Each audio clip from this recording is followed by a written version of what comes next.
Bonjour à toutes et tous, cette capsule vidéo va être consacrée au cours du lundi 11 mai. Dans cette séquence, nous allons commencer par corriger l'activité sur la chimie verte que vous aviez à traiter pour aujourd'hui. Puis on démarrera le chapitre 16, enjeux énergétiques et chimie durable. Cette activité vous présentait la synthèse de l'ibuprofène, donc un analgésique et anti-inflammatoire. La formule topologique était représentée ici. Enfin, pas vraiment topologique, mais presque. Là, ici, on a le groupe carboxyle qui est mis en évidence. On vous demandait, à partir des connaissances, des informations extraites des documents 1, 2, 3 suivants et de leur mise en relation, expliquer pourquoi la synthèse de l'ibuprofène par le procédé BHC s'inscrit dans le cadre d'une chimie durable. La réponse ne devra pas dépasser 30 lignes et devra être structurée et utiliser un vocabulaire adéquat. Alors, on vous présentait trois principes parmi les 12 de la chimie durable. La chimie durable ou chimie verte, c'est un concept qui a été développé depuis une vingtaine d'années maintenant, qui veut inscrire l'industrie chimique dans le cadre du développement durable, c'est-à-dire un développement qui soit soutenable, quoi. Il répond aux besoins du présent sans compromettre la capacité des générations futures à répondre aux leurs. Et donc là, trois principes, donc la prévention, l'économie d'atomes et la catalyse parmi les 12 donc, étaient présentés ici. On vous présentait l'utilisation atomique, donc un nouveau concept issu de la chimie verte, donc qui permet de quantifier un peu l'économie d'atomes. Donc là, vous aviez un exemple ici. La synthèse souhaitée, c'est la synthèse du méthylpropène. Elle nécessite l'utilisation de ces réactifs ici. On fabrique en plus comme produit l'éthanol et le bromure de sodium. Et donc là, pour avoir l'utilisation atomique, il y a deux moyens de calculer cette utilisation atomique. Soit on fait la masse molaire du produit qui nous intéresse divisé par la somme des masses molaires des réactifs, soit divisé par la somme des masses molaires des produits. Ça donnera la même chose. Donc ici, on voit qu'on a une utilisation atomique de 27%. Alors qu'est-ce que ça signifie? Ça signifie que même si vous avez un rendement de 100%, eh bien, si vous utilisez, si vous avez une réaction dans laquelle vous avez un rendement de 100%, donc si vous obtenez 100 kg de produit à la fin de cette réaction, eh bien, seuls 27 de ces kilogrammes de produits vous seront utiles. Donc les 73 kg restants en plus sont des déchets qu'il faudra séparer, extraire, recycler, éventuellement détruire. Même avec un très bon rendement, eh bien, on peut se retrouver avec une quantité de déchets colossale. Donc, on vous présente ensuite dans le document 3 deux procédés de synthèse industrielle de l'ibuprofène, le procédé historique, le procédé Boots, et donc là vous avez les différentes étapes, avec donc en rouge ceux qui forment des sous-produits qui ne nous intéressent pas, et puis en vert le produit d'intérêt. Et donc là, le procédé BHC, avec des réactions qui sont catalysées, et donc on voit déjà qu'on a beaucoup moins de rouge à l'œil ici, on va avoir beaucoup plus de sous-produits dans le procédé Boots que dans le procédé BHC, puisque on a très peu de rouge ici alors qu'on en a pas mal là.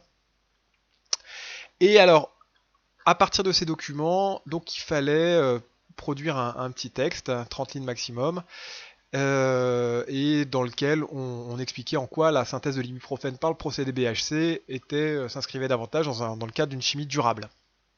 Donc, dans le cadre de ces trois critères ici, prévention, économie d'atomes et catalyse. Alors, on pouvait extraire différentes infos des documents. Dans le document 3, dans le cadre prévention ici, on pouvait voir que le procédé BHC permettait d'obtenir de l'ibuprofène en 3 étapes au lieu de 6 et qu'on avait moins de déchets en conséquence que le procédé Boots. Dans le document 3, on voyait aussi que l'acide éthanoïque était le seul résidu du procédé BHC. Et l'acide éthanoïque, c'est un composé qui est valorisable. C'est un composé de base dans l'industrie chimique, donc On voyait que le volet prévention, il vaut mieux produire moins de déchets qu'investir dans l'assainissement ou l'élimination des déchets, était bien plus mis en avant dans le procédé BHC que dans le procédé Boots. Euh, alors deuxième critère, l'économie d'atomes. Donc là, l'utilisation atomique, c'est un critère, c'est un indicateur d'économie d'atomes. On pouvait faire le calcul d'utilisation atomique dans le procédé Boots et faire le même calcul pour le procédé BHC. Et on voyait qu'on avait 40% d'utilisation atomique dans le procédé Boots et 77% donc, dans le procédé BHC. Donc c'est des pourcentages qui représentent le pourcentage en masse en fait de produits qui vont être utilisés réellement. Et donc là, on n'a que 40% de ce qui est produit qui va être utilisé, 60% c'est des déchets dans le cadre du procédé Boots, alors qu'on n'a que 23% de déchets dans le procédé BHC, et en réalité, ces 23% de déchets, c'est l'acide éthanoïque, et donc du coup, c'est un déchet qui va être valorisé. D'autre part, on voyait aussi dans le document 1 que les réarrangements et les réactions d'addition, c'était des réactions à bonne économie d'atomes, contrairement aux éliminations et aux substitutions. Et quand on regardait le document 3, on voyait que l'étape 5 du procédé Boots, donc l'étape 5 du procédé Boots était une étape donc cette étape 5 était une étape d'élimination, alors que l'étape 4 du procédé BHC était une réaction d'addition. Donc là encore, on était davantage dans les critères de chimie durable.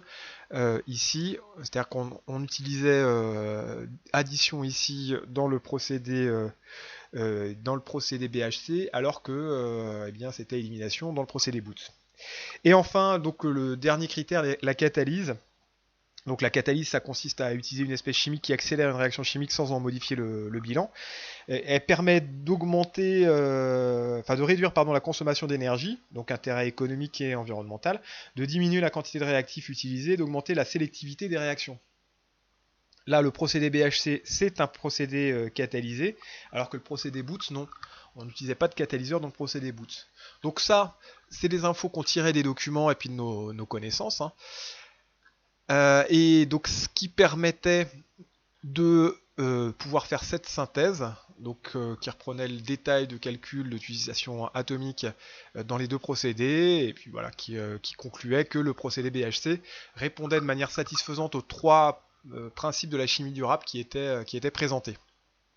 Alors, ça permet d'introduire le chapitre 16, donc le chapitre 16 est un peu original par rapport aux autres chapitres traités, dans le sens où il y a très peu de connaissances nouvelles qui vont être introduites ici, et en tout cas pas de connaissances nouvelles qui sont vraiment exigibles.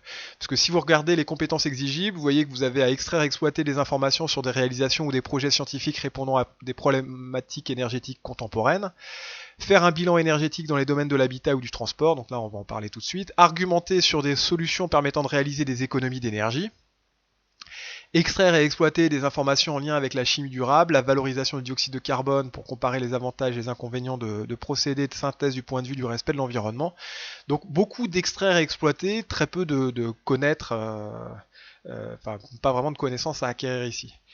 Donc le développement durable est considéré comme tel, un développement est considéré comme durable s'il répond aux besoins du présent sans compromettre la capacité des générations futures à répondre aux leurs. Donc c'est un concept qui a maintenant une trentaine d'années, un peu plus même, et donc qui brasse aussi bien les domaines économiques, sociaux et écologiques, et qui vise à ce que on limite un peu notre consommation de manière à pouvoir faire en sorte d'avoir un mode de vie qui soit plus durable que le mode de vie actuel. Hein, parce que vous savez que actuellement on consomme bien plus que ce que peut nous fournir notre planète. Hein. Début août, on a consommé à peu près l'intégralité de ce que peut fournir la planète en une année, et donc nous on continue à vivre dessus pendant 4 mois supplémentaires. Et donc là, évidemment, sur du long terme, c'est pas possible. Hein. On ne peut pas consommer plus sur du long terme que ce que nous fournit la planète. Hein. La planète est un monde fini, et donc une consommation ou une croissance infinie dans un monde fini, ça n'est pas possible, tout simplement. Alors, donc là, ce chapitre va parler un peu de ça. Et donc le premier point, il fallait faire des bilans énergétiques dans le domaine de l'habitat et du transport. Donc si on regarde dans le cas de l'habitat, les sources de chaleur, eh bien ça vient donc principalement du mode de chauffage, évidemment, donc qui va consommer soit de l'électricité, soit du fuel, soit du gaz. Donc ça c'est le mode principal de chauffage, mais on a aussi les habitants qui fournissent de la puissance thermique, hein, puisque un humain au repos produit 60 watts de chaleur. S'il vient de faire du sport, c'est plutôt 100 watts. Les appareils électriques qui ne servent pas pour le chauffage chauffent également, donc participent au chauffage de la maison. Donc on a des bilans de puissance de la maison, on a P1 plus P2 plus P3, donc c'est les formes d'énergie qui sont consommées. Et donc là, ce qui est perdu, eh bien, c'est le flux thermique à travers les parois, et donc les différentes pertes qui sont représentées ici. Donc ce flux thermique, souvenez-vous, chapitre 13, c'est égal à la variation de température sur la résistance thermique. Donc si on veut faire des économies sur le flux thermique, eh bien, on va faire en sorte d'avoir une différence de température pas trop élevée entre l'extérieur et l'intérieur. Comme ça, on va diminuer le flux thermique, donc pas trop chauffer la maison. Donc plutôt 19 degrés dans les pièces de vie et 17 degrés dans les chambres, c'est ce qui est recommandé. Et on va faire en sorte d'isoler les parois. Donc la résistance thermique des parois, on va l'augmenter de manière à avoir une maison bien isolée et ainsi perdre le minimum de chaleur par transfert thermique. Donc la puissance intervenant dans les chaînes énergétiques, donc là c'est un petit rappel sur le lien entre puissance et énergie, E égale P fois delta T, ou Q, transfert thermique, égale flux thermique fois delta T. Le flux thermique, je rappelle, c'est une puissance, ça s'exprime en watts, alors que le transfert thermique, c'est en joules, puisque c'est un mode de transfert de l'énergie. Alors pour consommer moins, eh bien, on va prendre des appareils moins énergivores. Maintenant, il y a des classifications A+, A++, A++. Réduire la durée d'utilisation, donc par exemple ne pas laisser les appareils en veille, éteindre les lampes quand on quitte une pièce, utiliser des multiprises pour pouvoir couper l'alimentation complètement d'appareils la nuit, par exemple les télévisions, les box internet, voilà, on peut couper tout ça la nuit avec une multiprise, c'est facile. Utiliser des appareils à rendement élevé, donc on en a parlé, par exemple des ampoules basse consommation. La température modérée, on en a parlé aussi, résistance thermique également. Alors pour les transports, eh bien, la source d'énergie, c'est principalement quand même des combustibles, donc surtout dérivés du pétrole, donc carburant, essence ou diesel. Maintenant, un peu de plus en plus électrique. Alors, le moteur, il va convertir une partie de cette puissance consommée en puissance qui va permettre au véhicule d'avoir de l'énergie potentielle, donc pour grimper des côtes par exemple, ou de l'énergie cinétique pour avoir une vitesse.